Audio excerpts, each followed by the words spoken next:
Sejam bem-vindos ao Termômetro Veda, nesse episódio com o Fernando Ferreira, que é estrategista-chefe da XP Investimentos e também o Head de Research. Obrigada, Fernando. Obrigado vocês pelo convite, Camila. Eu já quero começar com uma pergunta para te colocar assim na parede. Bolsa final de 2022 em quantos pontos e se isso mudou com o tal do desfecho da eleição? A gente tinha um target de 120 mil pontos para o final desse ano. A gente está muito próximo disso, né? A gente está ali em 118 mil pontos agora, pós-eleição. E a gente não mudou. Na verdade, o que a gente fez é introduzir um target para o final do ano que vem. Nesse último relatório, que é 133 mil pontos, entre 133 e 135, algo assim. Que dá um potencial de valorização para a Bolsa em 2023 de mais ou menos uns 15, 16% de onde a gente está hoje. Então, o que a gente diz nesse último relatório é que a gente continua vendo a Bolsa brasileira como atrativa, a gente continua vendo valor nas ações brasileiras, mas com potencial de valorização que nesse momento não parece tão grande assim, dado onde a gente está com as taxas de juros, né, próximas a 14%. Então, a gente trouxe uma visão um pouquinho mais cautelosa para a Bolsa no ano que vem do que a gente vinha falando para todo o ano de 2022. Legal você tocar nesse assunto, porque a gente vê que tem uma influência da curva de juros na projeção para o Ibovespa. E quando a gente fala dos juros, tem um tema que é muito sensível, que é a questão das contas públicas. Você acha que passa por aí essa questão do que a gente esperar para o futuro da curva de juros, né, aqui no país e também da projeção da Bolsa, que eventualmente pode até melhorar? Não, sem dúvida. Esse é um ponto crucial de dúvida para o ano que vem. A gente tem todas as questões globais que a gente pode falar também das dúvidas lá de fora, mas pensando aqui no Brasil, a questão fiscal é a principal dúvida, né? E se realmente a gente tiver uma mudança no arcabouço fiscal, uma retirada do teto de gastos ou algo do tipo, isso definitivamente pode pressionar a curva de juros e também pode pressionar a taxa de câmbio. E esses dois indicadores, eles impactam a Bolsa brasileira, né? Então, a curva de juros, para quem não sabe, né, ela determina todo o preço, né, o custo dos juros nos próximos anos. Isso que vai determinar todo o mercado de crédito, né, qual que é o custo do funding para aquele crédito que está sendo dado pelos bancos ou pelo próprio mercado de capitais, enfim. Então, ele é um balizador muito importante para a economia. E para a Bolsa é a mesma coisa, porque a gente, no mundo de análise, né, os analistas, a gente olha para a curva futura de juros para determinar qual é o custo de capital que a gente usa nos modelos para as empresas. Então, para a gente chegar no valor justo para a Bolsa, como você bem mencionou, essa questão da curva de juros ela é muito relevante. Então, a gente sempre diz, olha, são dois fatores que são muito relevantes na determinação do valor justo de uma ação. Primeiro, é o lucro das companhias, lucro das empresas, o fluxo de caixa, na verdade, mas né, a aproximação seria muito próximo do lucro. Então, se as empresas estão bem, não estão, se elas estão crescendo, se elas estão gerando lucro, enfim, tudo isso é muito importante. E o segundo fator é justamente o custo de capital, né? Qual que é o custo de capital daquelas companhias, que no fim do dia é a taxa de juros, né?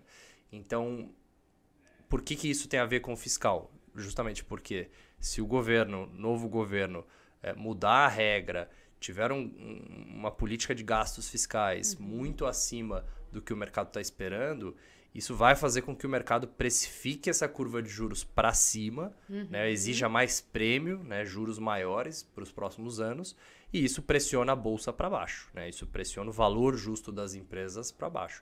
Então, o que a gente está vendo no Brasil hoje já são taxas de juros bem elevadas, né? A gente tem taxas de curto prazo aí próximas a 14%, as taxas de juros de longo prazo ainda em 2 dígitos, né? 11%, 12%. Então, a gente usa isso nos nossos modelos e, sem dúvida, esse é um fator por trás daquele número dos 135 mil pontos, né, que eu falei. Por isso que a gente não vê tanto potencial de valorização, porque os juros ainda estão elevados. Caso a gente entre num cenário de juros em queda no ano que vem, isso pode ajudar, né, a Bolsa brasileira a se recuperar ou até ter um valor justo maior do que esse número. Legal. E as estatais? A gente está num período assim muito sensível, muito investidor preocupado, quem tem Petrobras, Banco do Brasil e Petrobras especialmente porque a gente entende que pode haver alguma mudança na diretoria, alguma mudança na política de preços. Você acha que esses papéis eles vão sofrer ao longo dos próximos meses?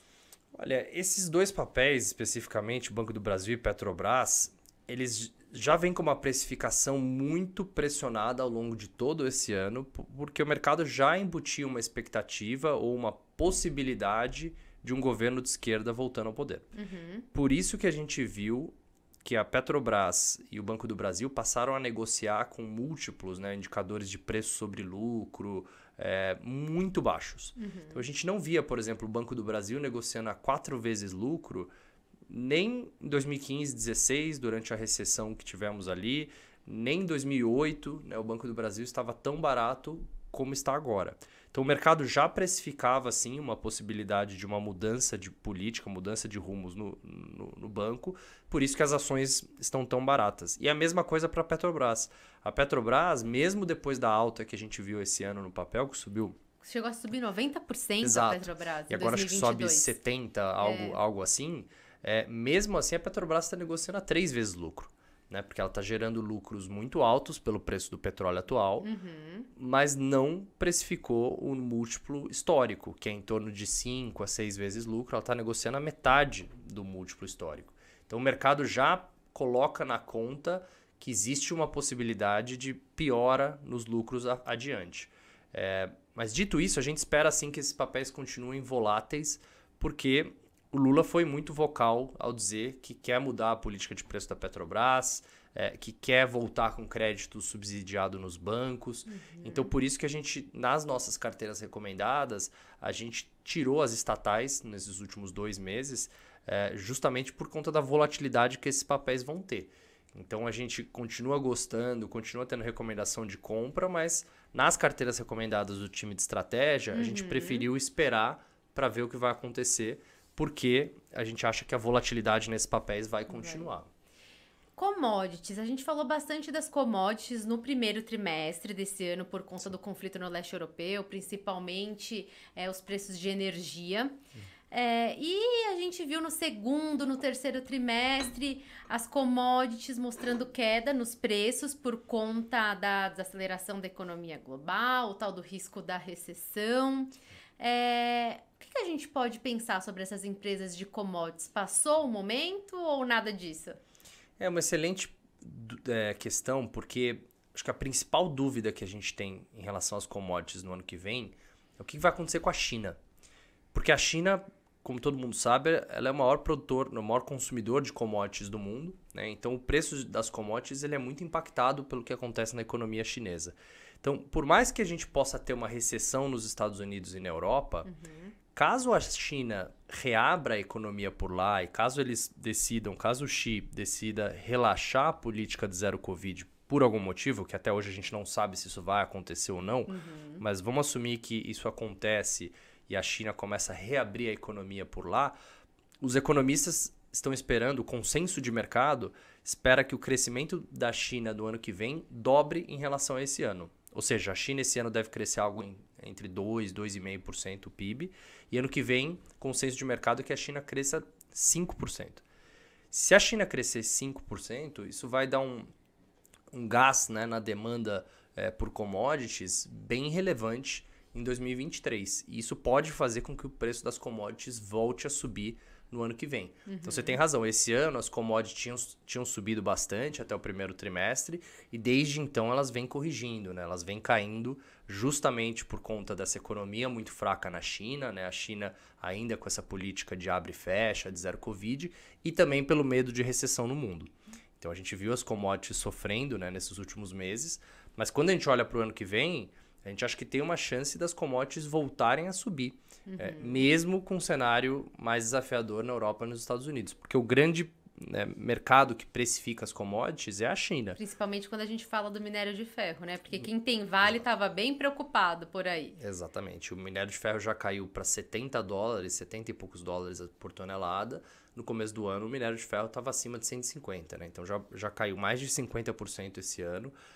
Só que o minério de ferro agora está se aproximando do custo marginal de produção. O que é isso? É quanto custa para produzir a próxima tonelada de minério. E a gente sempre já diz tá, que... assim, no exato, limite. no limite. Pode ser que caia um pouco mais no curto prazo? Sempre pode.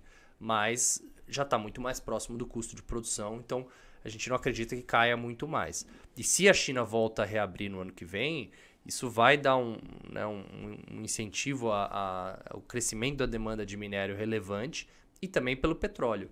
Muita gente diz que, olha, o petróleo não fosse a China esse ano, continuaria bem alto, provavelmente acima dos $120 o barril. E esse é outro ponto que eu queria trazer para você, porque entrou o outono no hemisfério norte, se aproxima o inverno, a gente sabe que aumenta ali o consumo de combustível por conta da situação climática no hemisfério norte, e o preço do petróleo, ele vai voltar para cima dos $100? É possível que volte. A gente está vendo uma situação no petróleo onde, do lado da oferta, a gente viu os Estados Unidos liberando e vendendo os estoques estratégicos de petróleo no mercado. Então, isso colocou pressão no preço para baixo. Ao mesmo tempo que, do lado da demanda, a gente viu a China, que é um dos grandes consumidores do mundo, reduzindo a sua demanda bastante ao longo desse ano. E isso fez com que os preços... E por outro lado, esqueci de mencionar, obviamente, a Rússia, que era esperado que as sanções tivessem algum impacto do lado de exportações de petróleo da Rússia, não tiveram. Né? A Rússia continuou exportando petróleo, mas para outros países. Ao invés de exportar para a Europa, passou a exportar para a China e para a Índia, né, que passaram a comprar esse petróleo russo com desconto. Então, você não teve muita alteração do lado de oferta e demanda, e o lado da demanda, você teve essa fraqueza da China esse ano que ajudou com que o balanço de petróleo ficasse mais tranquilo. Para o ano que vem, caso a China volte a crescer a demanda por petróleo, isso pode causar um desbalanço, e também os Estados Unidos devem parar de vender os estoques estratégicos, porque eles Tem já... um limite também de estoque, Perfeito. O estoque não é infinito. Exatamente, os Estados Unidos até já falou, se o preço chegar muito próximo de $80, que eles voltam a recompor estoques, né? Ou seja, os Estados Unidos de vendedor no mercado passa a comprador. E aí você tem um fator que é um pouco mais estrutural, de longo prazo, que é o fato que a gente não está vendo muito investimento no setor de petróleo. Então, quando você olha as grandes petroleiras, todas elas mostram isso. Né? Quando você olha o capex da indústria, né, que é o investimento que toda a indústria de petróleo está fazendo, esse capex é muito baixo hoje em dia. Seja por questões de ESG, que as empresas não conseguem expandir os licenciamentos ambientais, tudo isso é mais difícil hoje em dia, ou seja porque as empresas não têm muita clareza de como vai ser a demanda por petróleo nos próximos anos. Né? Se de fato o mundo migrar para demanda por carros elétricos, né, e migrar toda a matriz energética, qual a empresa que vai querer investir bilhões de dólares num produto que tem o seu tempo contado? Né? Exato, e que também exige muito tempo, né, de investimento para você numa estrutura, né, Perfeito. de exploração de petróleo, de refino de petróleo, é um investimento de longo prazo, e já tem aí essa dúvida em relação a essa transição energética. Então, a gente tem um componente que eu acho que é sempre legal reforçar para o investidor, que é uma limitação da oferta, e que recentemente a gente teve uma melhora no preço do petróleo por uma questão exclusiva de demanda. A gente falou um pouco dos Estados Unidos, e eu acho que é legal a gente tocar nesse assunto, porque nos Estados Unidos eles vão passar por uma eleição do meio de mandato. A gente fala da situação política só aqui no Brasil, mas por lá eles também vão enfrentar alguma turbulência, né? Sim. Estados Unidos com uma inflação acima de 8%, elevando a taxa de juros, que já está no patamar de 4%, a gente não sabe também direito onde vai ser esse patamar final dos juros. O que você acredita que é o patamar final de juros lá nos Estados Unidos? Olha, acho que depois da reunião de ontem, né, do FONC, ficou claro que eles devem subir acima de 5% a taxa. Né? Então, o mercado esperava que a taxa ia parar ali próximo dos 4,80%, o próximo a 5%. Ontem, pela fala do Jerome Powell... vai para cima. Ficou claro que acho que vai para cima. E quando a gente olha historicamente, eles nunca pararam um ciclo de aperto com a taxa de juros abaixo da taxa de inflação nos Estados Unidos, né? Eles sempre sobem acima da taxa de inflação. Então vai ter que ver quando que isso vai Exatamente. acontecer. Tomara que a inflação caia para que eles não tenham que subir os juros até 8%, né?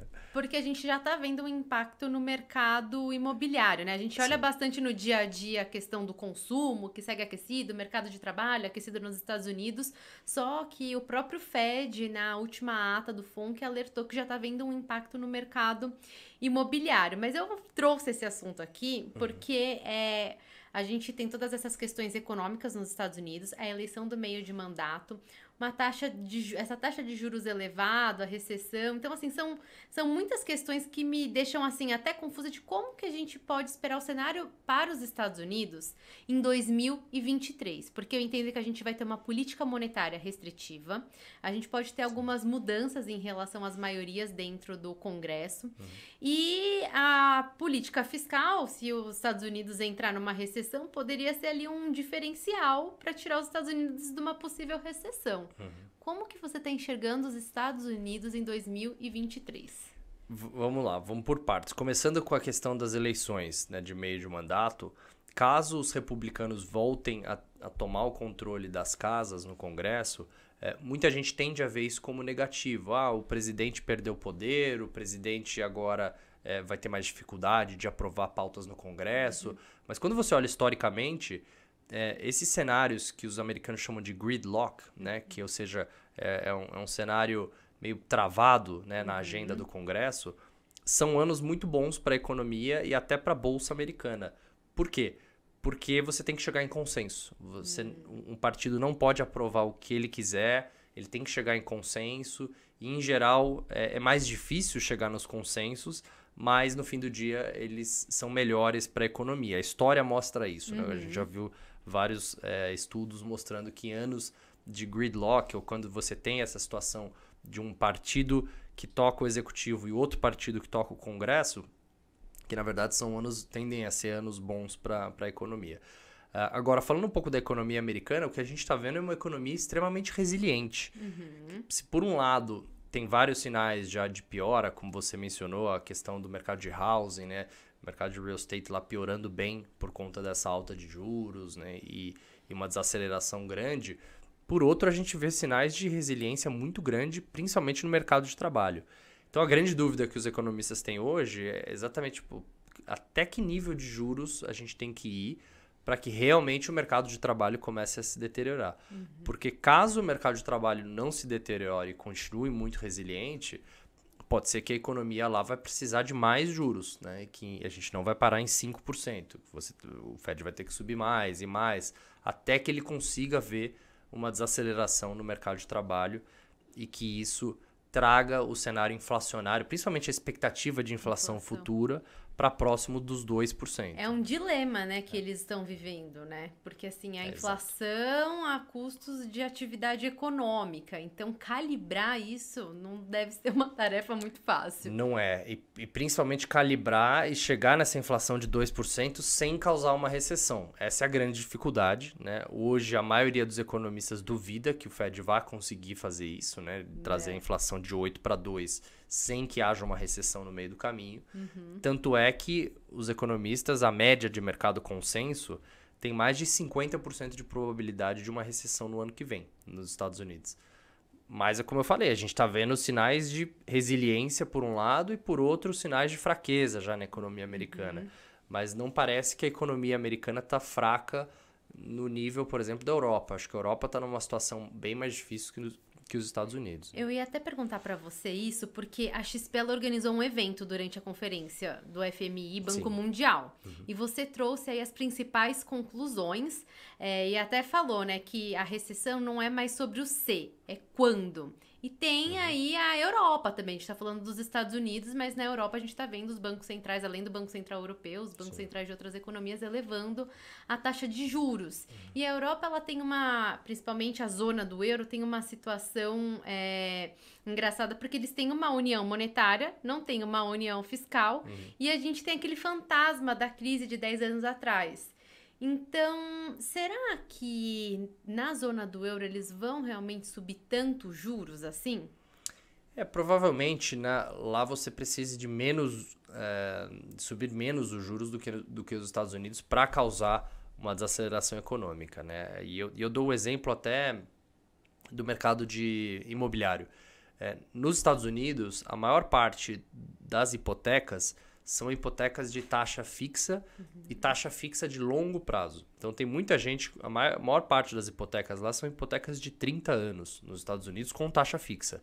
Então, agora que a taxa de hipoteca subiu acima de 6% nos Estados Unidos, isso vai impactar um percentual relativamente pequeno das famílias. São aquelas famílias que precisam refinanciar ou que vão comprar o seu primeiro imóvel, que vão tomar uma hipoteca agora. Mas quem já está com taxa fixa, tá tranquilo. Não é afetado pela essa mudança de juros. Isso é legal você colocar aqui. Exatamente. Na Europa não é assim. Na Europa, eu inclusive morei lá e olhei para tentar pegar uma hipoteca. O máximo que você consegue de taxa fixa lá são 5 anos. No máximo. Mas a maioria das pessoas, das famílias, tem taxas de 2 anos fixa e depois taxa variável. Ou seja, com essa subida de juros que a gente viu na Europa de 0 para quase 3% agora, né, um pouquinho abaixo disso, você já vai ter muita gente com o custo da sua hipoteca duplicando ou triplicando no valor mensal, né, que você paga pela hipoteca. Além disso, a conta de gás, né, a conta de energia subindo para a lua. Né, eu vi uma conta que o que o europeu está pagando no gás hoje é equivalente a um preço de petróleo de $250 o barril. Meu Deus.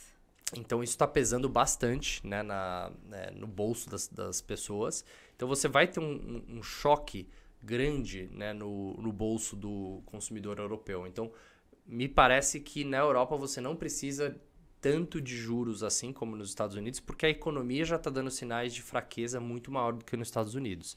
Então, a expectativa é que a Europa seja a primeira região a entrar em recessão em algum momento do ano que vem. Até o Banco da Inglaterra falou sobre isso hoje, na decisão deles, que eles esperam uma alta chance de uma recessão nos próximos 12 meses. Se até o Banco Central está dizendo isso, então realmente... A gente pode confiar que os juros não vai subir tanto assim. Eles exato. não vão precisar fazer tanto esforço monetário. Indo para a Bolsa dos Estados Unidos, né? A gente vê ali, acho que Dow Jones perdendo em 2022 11%, Nasdaq uns 32%. Quem pensa em investir fora? É o momento?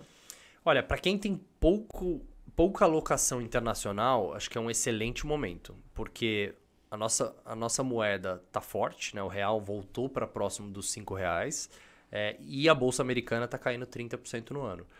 Pode ser que a Bolsa Americana caia um pouco mais? Pode, porque se a gente entrar num cenário de recessão, a gente acha que a Bolsa Americana ainda não precificou 100% um cenário de recessão. Por que eu digo isso?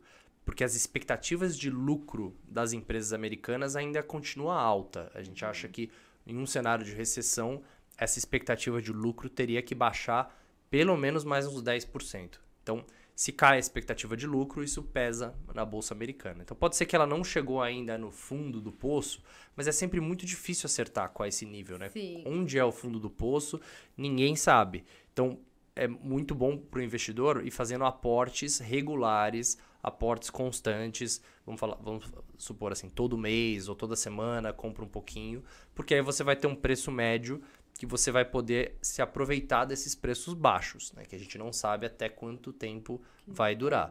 Exatamente. Então, nesse nível de preço, a gente fez até uma conta que a gente publicou num relatório alguns meses atrás, que a gente fala o seguinte, olha, se você comprar a Bolsa Americana, depois de uma queda de 20%, mesmo nos cenários que teve recessão e que a Bolsa caiu mais dali para frente, você não perde dinheiro a partir de 18 meses ou 24 meses. Ou seja, a Bolsa recupera, né, depois... Compra, não fica esperando piorar, né? Porque E se piorar, compra mais, né? Exatamente. Se piorar, compra mais. Exatamente. Aumenta a posição, porque aí a Bolsa acaba recuperando, né? Quando a economia entra em recessão de fato, em geral, a Bolsa já chegou no fundo do poço. Exato. E ela recupera antes até, né? Isso é importante a gente dizer. Isso. A Bolsa começa a subir enquanto a economia está em recessão. A gente viu isso em 2000, viu isso em 2008 e viu isso em 2020 também, Exato, né? Que a bolsa na começou a pandemia. subir muito antes do final da pandemia ou do final da recessão econômica. O que a gente pode dizer para aquele investidor que está um pouco insatisfeito com o Bitcoin? Olha, o Bitcoin está com uma volatilidade bastante baixa de preço, então isso é bom, né? O Bitcoin que tinha aquelas variações, aquelas flutuações enormes de preço, tem ficado nesses níveis aí dos 20 mil dólares já há alguns meses, né? Exato. Então, isso é um bom sinal na minha visão, mostra que o mercado... Não é só o ativo nível valorizar. de preço, exato. Só o fato de não ter tanta oscilação já Já é um perfeito. excelente sinal, exato. Então, a gente está vivendo um bear market lá fora, né? Está vivendo um mercado fraco, então a gente está vendo várias classes de ativos sofrendo esse ano. Não são só as bolsas, né? Os títulos de renda fixa também perdem muito valor esse ano com a alta de taxa de juros lá fora. E as criptomoedas, obviamente, entraram nesse mesmo bolo e estão caindo bastante no ano.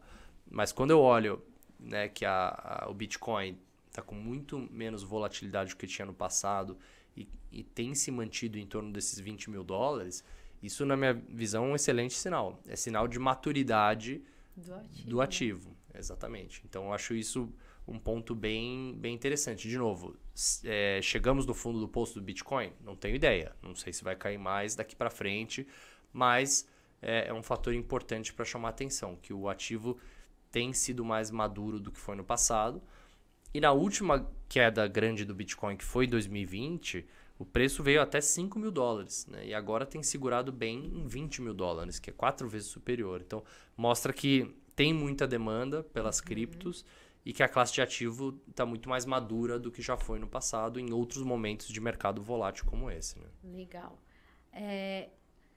Eu queria falar um pouco dos mercados emergentes e que você colocasse aqui o seu ponto de vista em relação ao Brasil. O que aconteceu com o Brasil que mesmo às vésperas da eleição e no pós-eleição, a gente tem o mercado acionário mostrando uma alta aí de 2 dígitos, um pouco mais que 10% em 2022, né? O que está fazendo a gente viver esse bom momento e ter uma resiliência em relação ao cenário político? Sim, não, excelente pergunta, porque quando a gente fez o evento no FMI, eu vi que eu saí de lá com uma visão de que, olha, o gringo quer comprar Brasil.